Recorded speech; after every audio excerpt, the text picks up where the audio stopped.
ఒక్కొక్కరిగా ప్రభుతో కలసి మహిమా నగరులో నివసించేదము.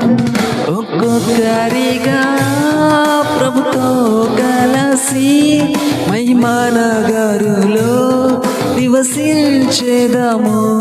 మహిమా నగరులో నివసించేదము.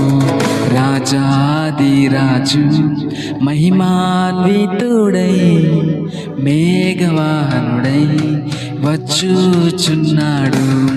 రాజాదిరాజు మహిమాన్వితుడై మేఘవాహనుడై వచ్చుచున్నాడు.